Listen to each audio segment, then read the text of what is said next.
As gunmen believed to be Fulani Islamic terrorists attacked Babaji hamlets and set about burning roughly 10 homes, there was chaos in the Danjanfare community in the Rogo local government area of Kano State. The assault compelled the locals to leave their houses.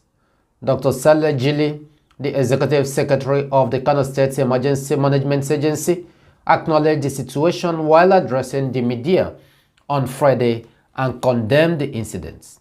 The Kano administration will use all of its resources to find the attackers and bring them to justice, Jili promised, while noting that the agency sympathized with the victims and had brought them relief supplies. Malam Magaji Audu, a resident, told New Telegraph that the attackers were carrying cutlasses. Wonderful people, men and women of good conscience, lovers of freedom all over the globe. We bring you greetings from the desk of Nikewovi. This day is the 29th day of October 2022. Today is Saturday, to be precise.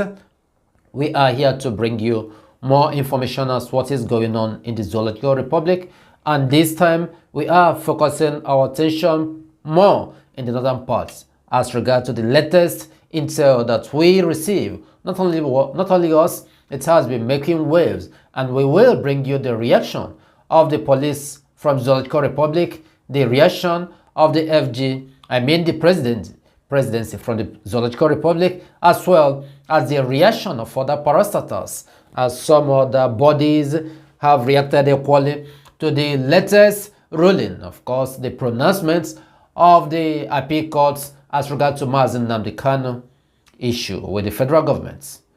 Still in connection with the insecurity that is going on in the northern part, as we were reporting earlier, Magaji has claimed that more than 200 of them entered the village at night and pretended to be searching for their stolen motorcycle while going from home to home, from house to house, in front of my family. The attackers tried to knife me, but I resisted by refusing to show them my children, whom they said had stolen their motorcycle. According to Audu, the attackers came the following day and set fire to his home and several others, while his family members managed to flee.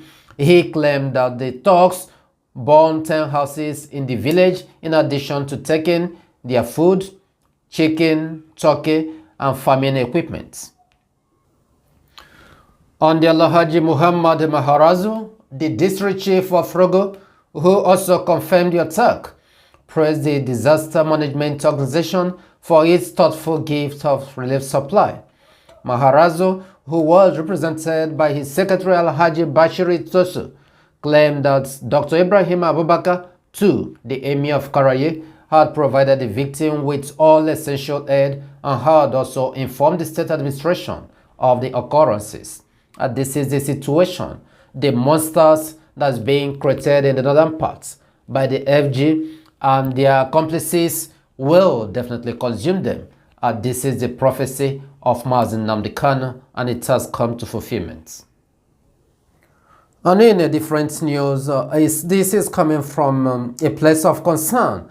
The incursion of the Fulanese, their chiefs, and the Pantami to the Federal University of Technology Territory in Owerri is quite worrisome, because you have to understand there is a Fulani agenda which must not see the light of the day, and they are pursuing it with their two hands and their two legs. I mean the Fulanese. And today, information that we are receiving is that Fulanese are everywhere in Futo. Futo is the Federal University of Technology, Owerri.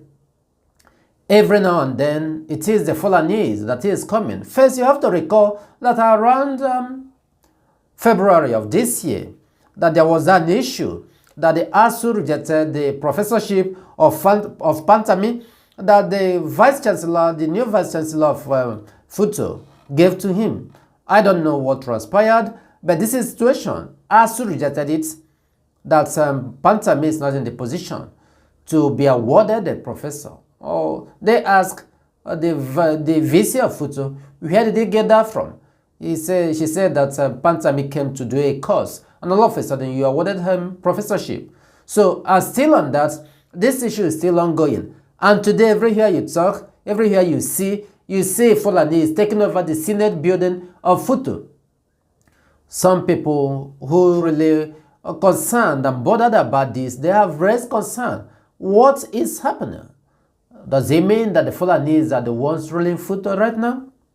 Everywhere they are, in Futo, in the Senate, there is this kind, should I say, relationship that's going on between the Fulanis and the current VC of Futo. This must not continue because Fulanis, they have a certain agenda that they want to fulfill. You know, Futo is a technological school, although schools in universities in Nigeria are not of standard. And maybe they must have reasoned the earlier they take up Futo in case there's an issue that will require technological work, because they are planning to invade everywhere, to take over. So they want to lay hold of anything that has to do with technological institutions in the Zoological Republic. And of course, you recall that even in the level of schools, universities in Nigeria, Futo seems to be the #1. So what is going on? The VC, and this is the first time that Futo is having VC to be a woman. People need to call this VC in order. Everywhere, every day, every minute, every hour. The Fulanis are in Futo, in the Senate house, everywhere. Now and then, Pantami is using Futo now as his second house. When he leaves Abuja, the next place is in Futo. So we are raising concern ahead. We are giving this warning that everyone should be careful. Futo management should be careful. Whatever they are planning, because I believe that this VC can easily give us Futo to the Fulanis, which is what I'm seeing. I am just foreseeing this. So people should still, if Futo still have student union that is doing well, they should stand for this, because I don't see the reason why this must be going on and on. Pantami doesn't have anything to do with education. His appointment as a Boko Haram in the federal government is not on the education. It's on the information rights. So why coming to Futo, to Owerri, to take up the university every now and then? So these are the things our people have to pay attention to, and serious attention. Not when at the end of the day, this woman will succeed in handing over the secrecy of this university to Fulanis, and Fulani will equally come to conquer. And at the end of the day, people will say they don't know how they manage. And it is our people that are really handing them over those things. On in a different news as regards to the failure of judgments and judiciary in the Zoological Republic. The IPOB had made it known before the public and everyone listening that the Zoological Republic, as well as their justice system, is promoting ethnic agenda against our leader, Mazi Kano. IPOB told the Justice of the Federation and the Attorney General they made it clear of the stand of IPOB. And as ESN and IPOB had continued to maintain their stand and making the world know that we are 100% against criminality in our land, IPOB ESN is carrying the campaign to everyone in Biafra land to say no to criminality in Biafra land. And in line with that, the Hiriwa have showed their disappointments as regard to the justice system of the Zoological Republic. In the case of Mazi Kano, Hiriwa said to the federal government as well as the appeal courts and those justices that handled this latest case of Mazi Kano, in the words of Hiriwa, they said, you have amputated justice, committed judicial suicide, and you are now an executive tool against the hope of the common man. Hiriwa to appeal courts, vexed by the decision of the Court of Appeal to grant the prayers of the President Muhammadu Buhari on the judgment made by the appellate courts, question all charges filed against the detained leader of the indigenous people of Biafra, that is Mazi Kano, in this case IPOB, which government disallowed. The judiciary has lost its influence as the last bastion of the common man, claims the rights of organization. The Hiriwa claim that by their cowardice in granting a disobedient appellant court a stay of execution. The Court of Appeal has justified the use of self-help measures by disgruntled citizens since it is no longer possible to obtain justice in a court of law and have the government comply with it. Then the same court will certify the central government's egregious indiscipline and treachery in disobeying the unambiguous orders of the courts made just a few days ago. Huriwa criticized the Court of Appeal for caving in to the whims and the irrationalities of the President of the Zoological Republic and questioned why the court did not require that the federal government respect the ruling first before appealing. Huriwa claimed that the courts had been threatened into amputating justice by shooting themselves in the leg. The group declared that today is definitely a catastrophic day for the Nigerian judiciary because political correctness and fear of the unknown caused the wheel of justice to go out of alignment, Huriwa concluded.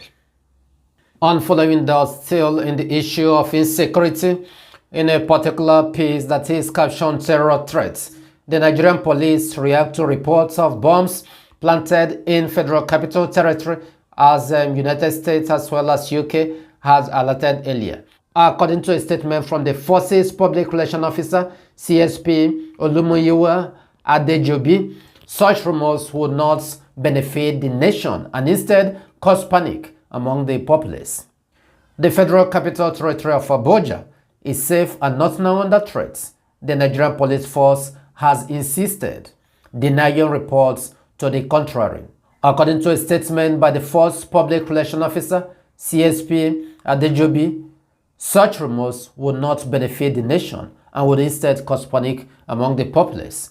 They are insisting that they are in control, according to the Zoological Republic Police, that they will not leave any stone unturned, that they are in control of the whole situation in Abuja as well as in other territories of the Zoological Republic. The question is, where is the Nigerian police before now? That the Boko Haram, that the ASWAP, that the Mietiala, as well as the bandits, has been ravaging the Zoological Republic.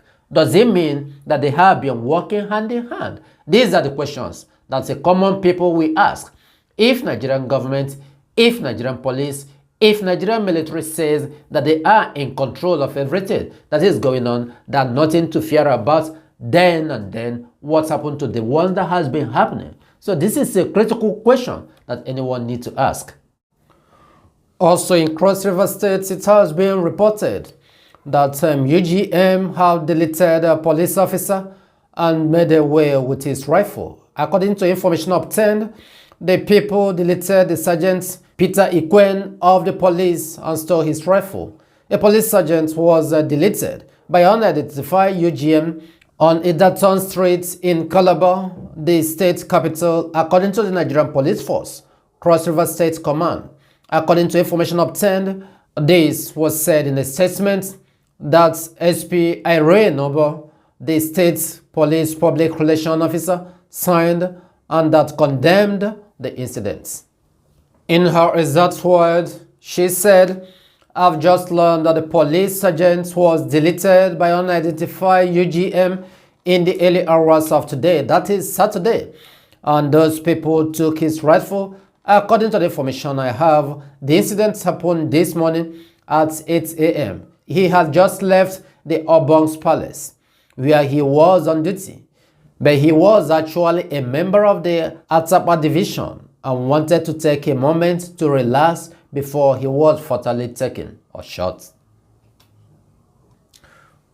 Indeed, the zoo is really in a mess, insecurity everywhere. And we will continue bringing you all this so that you keep abreast of what is going on in the Zoological Republic. And following that, in a different news, Meta share price collapses after Mark Zuckerberg says he will not give up on Metaverse. This is the current report today. Facebook, in other words, Facebook, of course, it is called Meta, the latest name. The group of companies called Meta. Of course, we are referring to Facebook and its sister company. The share is going down.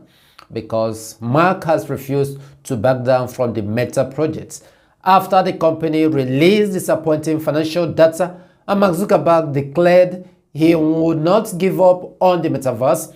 Meta's share price plunged sharply. In pre-market trading on Thursday morning, Meta's share price crossed the key $100 threshold, devaluing the company by approximately 25%.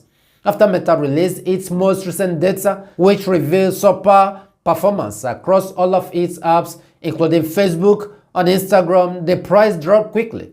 But when Mark Zuckerberg stated on a conference call that he will continue to invest even more into the metaverse despite the unfavorable response to its efforts so far, investors seem to become even more concerned. However, from what I can discern, I believe this is going to be a really important item. He said during the results call, "Look, I know that a lot of people could disagree with these investments." He said, "People will reflect on the value of the work being done here 10 years from now." And this is Mark Zuckerberg stating, "The company's future, according to Mark Zuckerberg, lies in augmented and virtual reality with future social networks, having users interacting in virtual environments while donning headsets. The corporation spends billions of dollars annually creating digital worlds where people can live as well as gear that fits onto people's head." This is the stand of Zuckerberg, and he maintained that he must continue even though his investors are pulling out, even though the share price is crashing. Well, he is a visionary. He must have seen something where he will continue working hard. I think that's something that happened in the area in the case of Facebook. When some of his co-founders pull out, he continued and he brought more co-founders, and today a lot of people are enjoying Facebook. We thank you again for listening, wonderful people. We will not forget to encourage you to hit the subscribe button. Should you like what we are doing here, go ahead and give us thumbs up and share our videos to those who might like it. We will not forget to remind you once again that security is the duty of everyone living, and it is not only ESN. In the case of Biafra, everyone is involved in security. Take care of your environment for you to live. We must maintain that we are Biafrans, and in Biafra land is where we have our citizenship, and until Biafra is fully restored, we will not rest. May you remain safe and blessed wherever you may be.